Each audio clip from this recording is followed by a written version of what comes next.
자원에 대한 1점도 깎이지 않은 비법 전술 단비 완소쌤 박주입니다. 네, 우리 친구들 만나서 반갑습니다.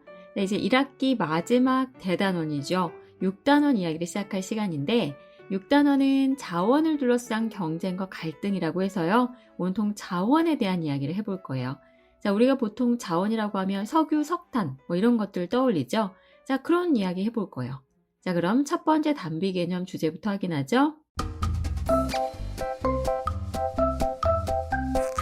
자원의 의미와 특성. 자, 우리가 자원에 대한 이야기를 하려면 자원이 무엇인지는 알고 출발해야겠죠, 그렇죠? 자, 자원은요, 우리 주변의 자연의 그 수많은 물질 가운데서 현재 기술로 개발 가능한 것, 그러면서도 경제적으로 가치를 창출할 수 있는 것을 자원이라고 해요. 자, 그렇다면 이 자원에는 어떤 것들이 있느냐? 우리가 보통 생각하는 뭐 석유, 석탄, 철광석, 쌀, 밀, 뭐 나무 이런 것들 다 포함해서 우리가 좁은 의미의 자원, 즉 천연 자원이다라고 표현을 해요. 그래서 석유와 같은 에너지 자원, 그 다음에 쌀 같은 식량 자원, 그 다음에 철광석 같은 광물 자원, 그 다음에 나무 이런 삼림 자원을 다 포함해서 우리가 천연 자원 이렇게 표현을 하고요. 그럼 넓은 의미의 자원은 뭐냐? 조금 전에 얘기했던 그 천연 자원에다가 인간의 노동력, 창의력, 기술 이런 것들을 우리 인적 자원이라고 하거든요. 그 다음에 또 하나, 뭐 학문, 예술, 종교, 사회제도 이런 것들을 문화 자원이라고 하는데 이처럼 천연 자원과 인적 자원과 문화 자원을 모두 아울러서 우리는 넓은 의미의 자원이다 라고 표현을 해요. 뭐 어렵지 않죠? 자, 그러면 이 자원이 갖고 있는 특성 정말 중요한데 선생님이 지금부터는요 3가지의 자원이 갖는 특성을 소개해 드릴 거예요. 정말 중요하니까 귀 쫑긋쫑긋. 먼저 유한성. 자, 자원은요 뭐 석유 한번 떠올려 볼까요? 석탄도 마찬가지고요. 선생님이 오늘부터 석유를 이만큼 쓸 거란 말이에요. 근데 계속 20년, 30년, 40년, 50년, 100년, 막 300년을 막 썼다. 그대로 있을까요? 아니요, 언젠가는 고갈돼요. 이제 사라진다는 얘기죠. 그렇죠? 왜냐하면 석유의 매장량이 한정되어 있기 때문에 무궁무진하게 매장이 되어 있는 건 아니란 얘기죠. 이처럼 자원의 매장량이 한정되어 있어서 계속해서 재생 불가능하다라는 특징을 우리는 유한성이라고 해요. 아하, 그렇구나. 이 유한성 외에도 아주 중요한 게 편재성이에요. 편재성은 뭐냐? 이 석유를 한번 예를 들어 보면요. 석유의 세계 매장량의 60%가 대략 한 60%가 서남아시아에 집중 분포를 해요. 그러니까 전 세계 고르게 분포하고 있지 않다는 얘기죠. 그래서 한쪽에 치우쳐서 존재하는 것을 우리가 편재라고 표현하는데 자원은 고르게 분포하지 않고 석유처럼 특정 지역에 집중되어 분포하는 특성을 보인다라고 해서 우리가 편재성이라고 하죠. 자, 그럼 이제 3번째 특성은 뭐냐면 가변성이에요. 그러니까 자원의 가치가 얼마든지 변할 수 있다는 거예요. 자원이 갖고 있는 가치가 시대와 장소, 또 과학기술의 발달함에 따라 산업화가 진행됨에 따라 또 그리고 사회 경제적 수준 등에 따라 얼마든지 달라질 수 있다라는 거죠. 한마디로 자원의 가치와 자원의 이용에 이런 요소들이 변화를 가져온다라는 거예요. 예를 들어 석유를 한번 예를 들어 볼게요. 과거의 석유는요, 사람들이 보면서 야, 이거 완전 검은색이네. 이거 어디다 써? 그래서 바라만 보고 있다가 이렇게 손으로 콕 집어서 먹어봤더니 조금 많이 먹은 사람들은 막 화장실로 뛰어가더라는 거죠. 뭐야, 이거 변비약으로 쓸까? 이런 굉장히 쓸모없는 검은 물이었어요. 그런데 지금은 어떤가, 오늘날에는. 그렇죠. 검은 황금이 돼버렸어요. 아주 중요한 세계에서 가장 많이 사용되고 있는 에너지 자원이 됐단 말이죠. 그렇죠? 그래서 20세기 이후에 정말 많은 사람들이 사용하는 에너지 자원이 된 바로 검은 황금, 석유처럼 얼마든지 자원의 가치가 그 석유를 개발할 수 있는 과학기술이 발달함에 따라서 활용 가능해졌다는 거죠. 그래서 이처럼 과학기술의 발달에 따라 자원의 가치가 달라질 수 있다는 특징 하나 소개하면서 가변성 이야기를 해봤습니다. 그래서 자원은 이처럼 유한성, 편재성, 가변성이라는 3가지 특징을 갖고요. 그 중에서 편재성이 가장 시험에 잘 나오고요. 유한성은 가채 연수를 연결하는 또 내용이 나올 수 있는데 만약에 우리가 지금까지 사용하고 있는 자원들을 이 속도로 계속해서 사용한다면 언제쯤 고갈이 될까? 언제까지 사용 가능할까? 뭐 30년, 60년 뭐 이런 식으로 가채 연수가 나와 있는 자료가 있을 거예요. 그게 보이면 무조건 유한성이에요. 자, 이렇게 간단하게 첫 번째 얘기해 봤고요. 두 번째 단비 개념 주제 확인하죠. 자원의 분포와 소비. 네, 여기서는요, 선생님이 이제 좀 자원을 나눌 거거든요. 뭐 에너지 자원, 물 자원, 식량 자원 이렇게 크게 세 가지로 나눠서 이러한 자원들이 어떻게 분포하고 있고 또 소비되어지고 있는지 한번 소개해 드릴게요. 자, 우리가 보통 뭐 석유, 석탄 이런 것들을 에너지 자원이라고 하는데 에너지 자원은요, 동력을 공급하는 원료가 되는 자원을 우리가 에너지 자원이라고 하죠. 자, 근데 이 에너지 자원에서 가장 중요한 게 이제 석유죠. 그죠? 그다음에 뭐 석탄, 그 외 천연가스, 뭐 이런 이야기를 좀 해보도록 할 건데요. 자, 일단 우리가 이러한 에너지 자원의 종류를 크게 두 가지로 또 나누기도 해요. 재생 가능하냐, 재생 불가능하냐. 그러니까 계속 사용할 수가 있느냐, 그렇지 못하냐 이렇게 나눌 수가 있는데, 자, 우리가 아까 유한성을 띠고 있는 게 뭐가 있었죠? 석탄, 석유, 천연가스, 뭐 이런 화석연료들은 계속 사용할 수는 없어요. 언젠가는 고갈이 돼요. 사라진다는 얘기죠. 그죠? 이런 것들을 재생 불가능한 에너지 자원이라고 하고요. 또 하나 재생 가능한 에너지 자원이 있어요. 계속 사용할 수 있어요. 자연의 물질을 이용해서 에너지를 생산하는 것인데 태양광 에너지, 그 다음에 지열, 땅의 열을 이용하는 거고요. 그 다음에 수력, 물의 힘을 또 이용하죠. 풍력, 바람의 힘을 이용하는 것. 이건 선생님이 마지막 시간에서 아주 자세하게 할 거예요. 자, 다음으로 이제 본격적으로 이제 자원의 분포와 소비를 좀 볼 건데 먼저 석탄부터 소개를 해드리죠. 석탄은요, 다 알다시피 영국에서 산업혁명이 발생을 했잖아요. 그때 원동력이 바로 석탄이었어요. 이 석탄은 철을 만드는 제철 공업이나 화력 발전의 연료로도 이용이 되고요. 우리가 아직 석유 안 배웠는데 석유에 비해서는 비교적 고르게 분포를 하고 있어요. 그러다 보니까 야, 저쪽에만 석탄이 있대. 우리 저쪽에 수입을 해야 돼. 이런 상황은 아닌 거예요. 그래서 국제적으로 이동량이 그렇게 많지는 않아요. 대표적으로 석유를 생산해 수출하는 나라에는요, 오스트레일리아, 그다음에 인도네시아, 러시아와 같은 나라가 있고요. 수입하는 국가는 우리나라, 일본, 중국 등이 있다 정도로만 기억하시면 돼요. 다음으로 석유 갑니다. 석유. 오늘날 가장 많이 사용하고 있는 자원이 바로 석유죠. 그렇죠?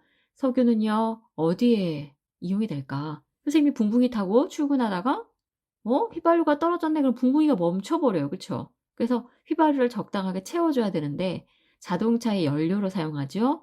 그리고 우리가 난방용 연료로도 사용을 하고요. 그 다음에 각종 공업 제품의 원료로 이용이 돼요. 플라스틱, 또 합성고무의 원료이기도 하고요. 석유가 쓰이는 곳 굉장히 많습니다. 자, 근데 이 석유는 아까도 얘기했지만 지역적 편제가 심해요. 그러니까 세계 매장량의 약 60%가 서남아시아에 집중 분포를 하고 있단 말이에요. 우리나라 같은 경우에 거의 생산이 되지 않잖아요. 그러면 수입을 해오는 수밖에 없어요. 그래서 이 석유라고 하는 자원은 생산하는 생산지와 소비하는 소비지가 일치하지 않는 특징을 보이기 때문에 국제적 이동량이 굉장히 많죠. 주로 수출국은 그렇죠. 사우디아라비아, 세계에서 석유를 가장 많이 수출하는 국가예요.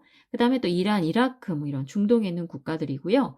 수입국은 미국, 뭐 우리나라 뭐 이런 나라들인데 착각하면 안 되는 게요. 미국은 석유 생산해요. 근데 왜 또 많이 수입을 하느냐?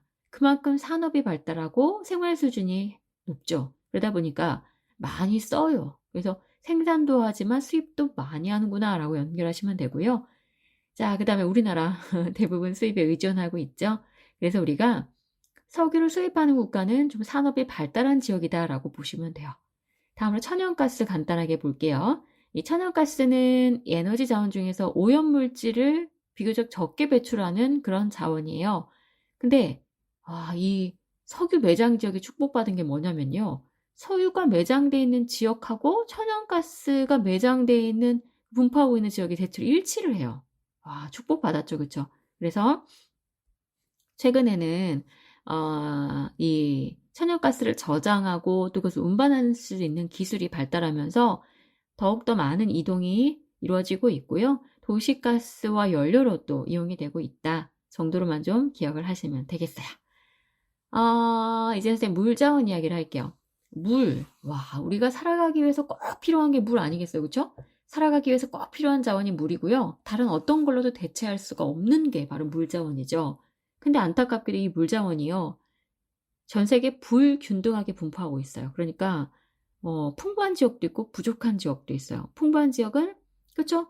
우리가 전 세계적으로 사회 1 천머리에서 공부를 했겠지만 그죠? 적도지방, 연 강수량이 굉장히 많죠.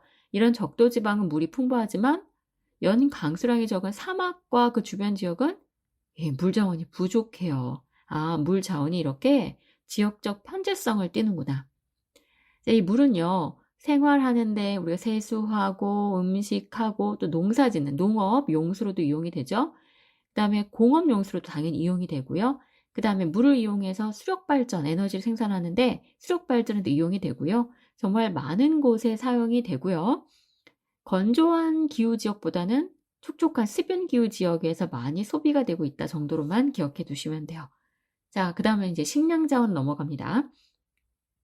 식량자원 대표 중에 우리가 정말 주식으로 하는 쌀, 그 다음에 또 빵 많이 먹죠, 밀 이렇게 떠올리면 되는데 쌀은요, 자연 조건의 영향을 굉장히 많이 받는 작물이에요. 그래서 고온하고 다습한 특징을 보이는 그 아시아 계절풍 기후 지역에서 주로 재배가 돼요. 왜냐면 쌀은 그렇죠, 강렬한 태양빛과 그 다음에 촉촉한 물을 굉장히 필요로 하는 작물이기 때문에 아시아 계절풍 기후 지역에 주로 재배가 되죠.